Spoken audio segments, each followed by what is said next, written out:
All right, yeah, ladies, what's going on? Sharon and Mariaka, how are you? You're doing well, thank you. I'm excited, man. I'm excited to catch up with you, ladies, today. So, for anyone watching, do you just want to give a bit of an introduction as to who you are, where you're based, and what you do for work currently? My name's Mariaka. We're based in Croydon, and for a living, at the moment, I am a registered social worker. So I work for a local authority as a team manager. I'm Sharon. I live in Croydon and I work for a local government within social services. Perfect. Good. So, talk to me, like, what made you want to get started in property? I think it was my idea. We had a conversation one night, and we were both saying that we want to do something for ourselves, start a business as mother and daughter. Kind of want to start generating our own income and set a legacy for the next generation to come. So, in terms of like challenges, like, what was your deep why as to why you wanted to maybe start this business? We wanted to set a legacy for our children. We were kind of be interested in housing. We've got like a portfolio of houses ourselves for our own personal use. So we thought let's use kind of the transferable skills that we had from that in the business to make it work. Got it. So you got a portfolio before this? Yeah, For buy to let. for buy to let. Yeah, Wicked. What does that look like? in total four, and they're rented out to other people long term. If we'd known about Got the it. business, we would have not done that. We'd have kept it for ourselves. Well, yeah, because you're down south, so I'm sure those other properties in your area approximately. Yeah, yeah. Got it. Yeah. So, Yeah. so Sharon, Mariah's come home and she said, "Hey, you can get, like all the buy to let stuff you've been doing all these years. Well, basically, we don't even need to buy the houses; we could just control them." Like, what did you think when you first heard that? I thought you should have told me this a long time ago. Then I wouldn't have done what I've done and locked into longer term contracts. But it is what it is at the moment. But at least it was an opportunity to look at another way that we can kind of enter the market, even though we have to be renters, not landlords as such. 100%, 100%. So basically, you've decided you want to use the transferable skills. You want to try and do something together, which is amazing.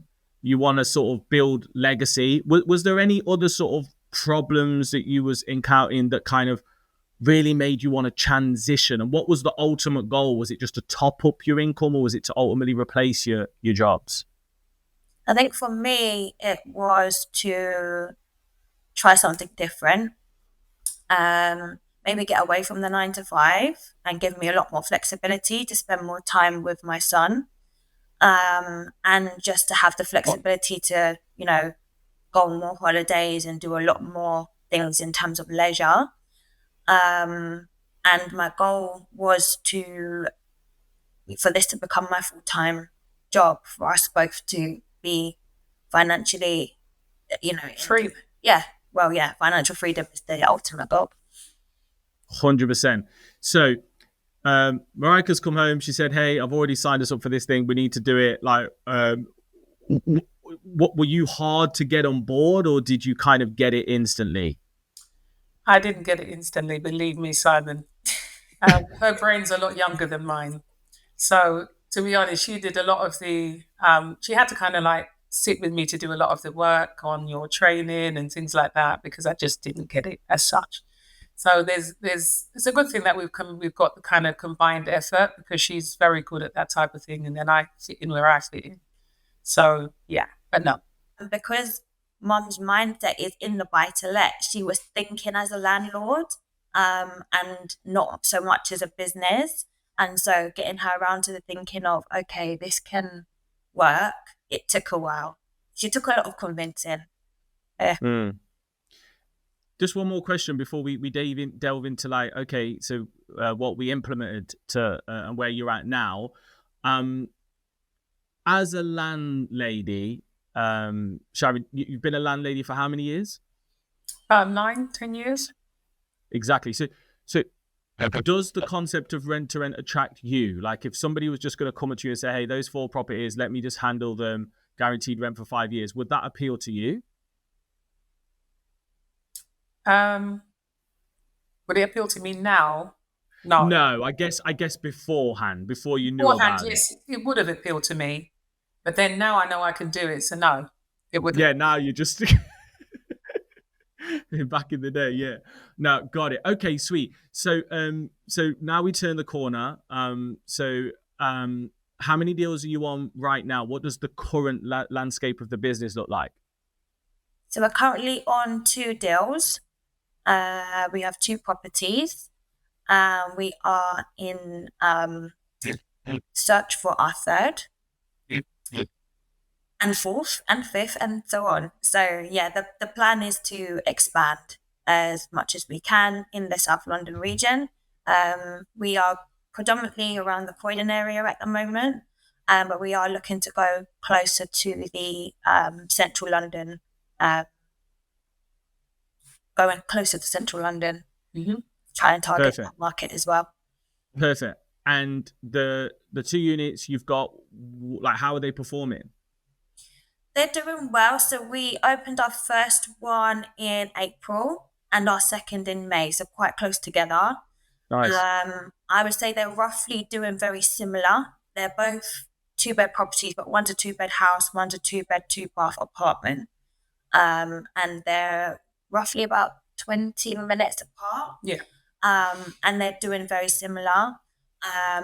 We've secured some long-term bookings. And you talking figures in terms of how much revenue and Yeah, what's the occupancy, or what sort of cash flow are you generating? so the occupancy is around about 80% in a good month. In a slow month, the occupancy is around about 55, 56. The lowest we've earned in revenue between the 2 units is around 5k. And the highest we've achieved is this month, and we're on 19k this month because we've How much? 19k. Wow. What sort of profit is that this month then? So this month we're looking at a profit of about 7 or 8,000. Whoa. Because we've secured 3 months bookings to take us through to the end of February. Wow. So yeah, we've been busy, but also we're looking for that third property because now, those properties have kind of like, they're sorted until the end of February. So we're trying to get that third one in. Perfect.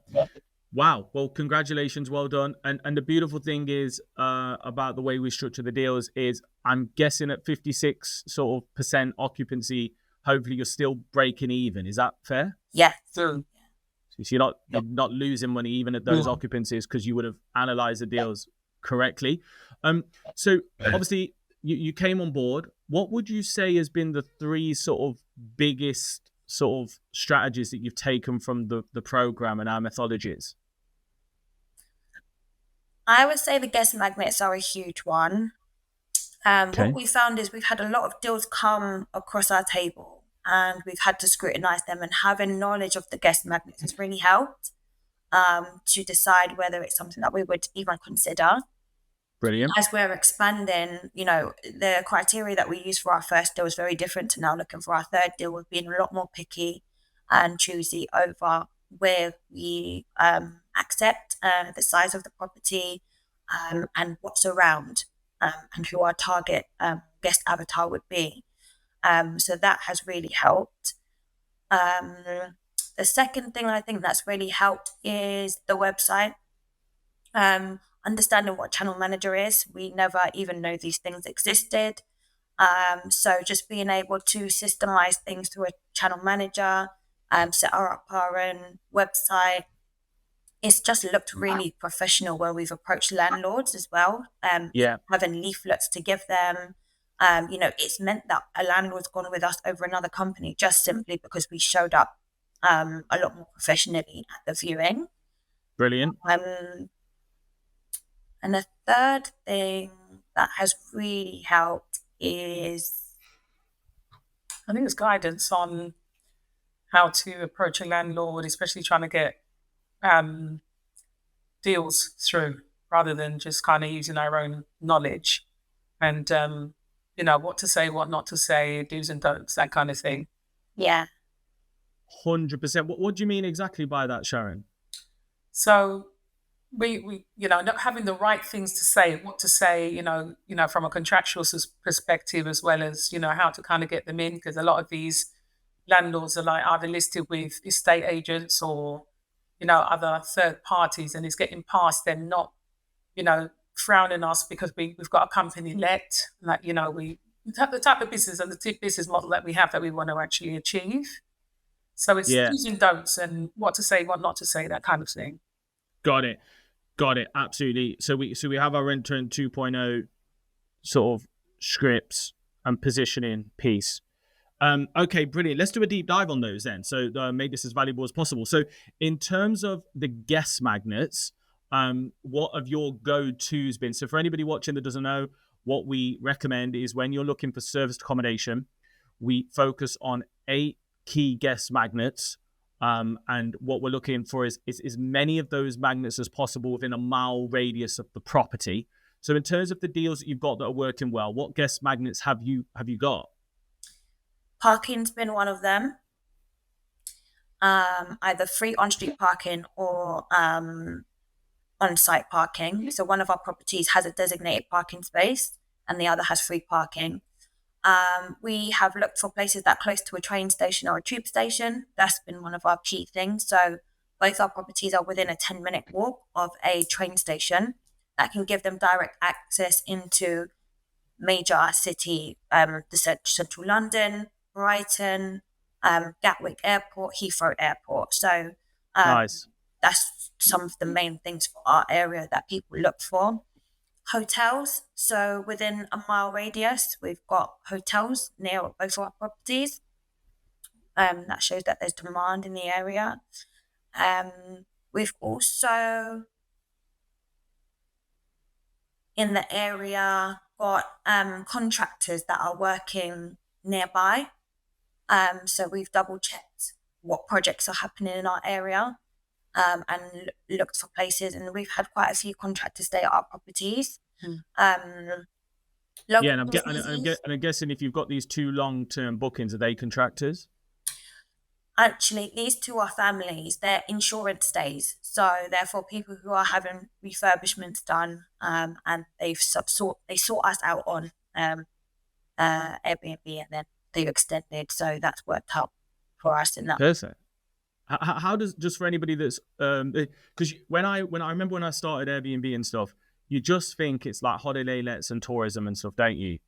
But there's this whole untapped market. Can you just tell us a little bit about the insurance days and how they're working for you? They are mainly for, so we've used I think we've been approached about 3 or 4 times in terms of insurance days. And it's just people that live in the area that can't be in their house really. And they might be having major refurbishments done. I think one family they had a leak of some sort that meant that they had to come out of their house. And so they've searched around the area for somewhere to stay where their children can still go to the same school and, there's less impact on their day to day. So that's been helpful. And they've actually reached out to us. We didn't even know some of these places existed, and they, come to us regularly asking if we've got capacity. So yeah. Absolutely amazing. And then let's talk about the second sort of implementable websites. So in terms of the websites, usually what I recommend is we have a website that's facing towards the landlords and the agents to really attract the properties. And then obviously once you've got your property, you want a landlord for your guests, which we then sort of sync with a channel manager. When you say a website, which one are you referring to in particular? I think both. We've had quite a lot of direct bookings through our guest-facing website, Nice. which is linked to our channel manager. And we've been able to creatively find ways to direct people to the direct website as well. So that's really helped in terms of maximizing the the money that comes through from OTAs. We've been able to offer people, returning guest, discounts and things like that. So they Brilliant. come to us direct for those benefits. The landlord-facing website has helped in terms of just looking professional. When we've been up against other competitors in terms of viewings, the feedback we've had is that the way we presented everything that we've got in place, our website all looks professional, the message is consistent, and it just helps with our branding really as well. 100%. It's just crazy how many people go on these like webinars or courses and they just give rent to rent a go. And like, if you can do it rent to rent 2.0 style, like, I learned this the hard way because when I first started 8 years ago now, I was going to all these viewings, and the landlord would say, what's your limited company? And I'd be like, I've not got one. I went home that night, set up a limited company. Then the next day I'd be like, what's your website? I was like, I ain't got a website. Next night, make a website. Like, literally, that's how like the whole 12 steps was built out. So yeah, really, really key. And then the final sort of thing, which Sharon, you mentioned, sort of knowing what to say and what not to say via the scripts and stuff was really key. Could you tell us a little bit about that, please? Well, to be honest, Mariaka had it like an Android. So I had to learn it from her. And every time she would ask me, what are you going to say, Mum? And I'm going to like, right, just don't ask me. Just let me go and say what I'm saying. She said, oh, you can't say this, you can't say that. So I had to learn my own kind of script, if that makes sense. She gave me the key points to put in there and to know what to say, so you don't get a shut door, if that makes sense. So I rehearsed on the type of agreement, what kind of things that is in the agreement, and the kind of model that we work with, so that we can. So when I do start to speak, and I'm quite proud that the first house I found that one. And Mum, yo, Mum's a G. Oh my gosh, really? So she realized. But you know what? You're not the only mum that I've seen. I see a lot of families in the community, and sometimes mom or dad even like they just like they got it at the beginning, man. So you actually, so in terms of I just wrote one thing here which I think is key is, obviously we give you the frameworks and scripts, but we kind of encourage you to make them your own so they're authentic, and that's kind of what you did. Yes. Yeah, I think what worked for you, Mum, is that she worked on the fact that she's already a landlord, and it really helped to come from that angle, because then the landlords are able to see that she's relatable and she can understand what their concerns and their worries and their doubts might be. So I think coming from that angle, I think in the beginning you were trying to approach it in the same way as we're just a business, and then we kind of found a way to build a relational approach that kind of helped get deals over her line. And I had to be myself. That really helped. She wanted me to be like her, and I couldn't say like her, so I had to just be myself. Yeah. So what would you say to anybody watching this that feels a bit nervous about speaking to people, or like, what do I like? I don't know if this is me. Like, it sounds to me like you kind of overcame that. Like, how did you manage that? Don't look at things. Don't make up a script rehearsed from someone else. You've got to say it in your own way, according to your character and your personality. That really helps. And just be yourself, honestly. But yeah, also have the knowledge of what you need to say before you say it, and don't go out there green, if that makes sense. So yeah. Okay. Makes sense. So final thing then, I love this. I love to see the transformation. So from a business perspective now, obviously you started on ground zero. What have been some of the sort of the highlights? So we know, okay, from a business perspective, did you say £19,000 this month? Yeah. So 19K of revenue, which is absolutely unbelievable, because technically if you did that month on month, you've definitely built a 6-figure rent-to-rent business, and would be on pace to do $250,000. You mentioned 7K profit this month. Is that right? Yeah. What else have you achieved in terms of the business? Well, we've got 2 deals. Did we hit 2 deals? Superhost. Superhost, yeah. We got our Superhost status on Airbnb.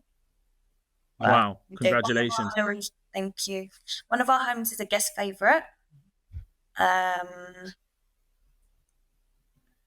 What about in terms of, are you starting to feel a little bit of momentum kicking in, like positive reviews, like landlords maybe giving you other properties recommend, like any of that stuff going on yet? Yeah, I think we are starting to, well, I think we've found our feet and our footing in terms of feeling confident in the game. And that's why we've been a lot more choosy over our next property, and we've kind of gone in with an idea of what we want to achieve. I think it's less thinking, like, it's just coming naturally now. So when we go to viewings, it doesn't feel like we're reading from a script or something we've rehearsed. It just kind of comes naturally. Yeah.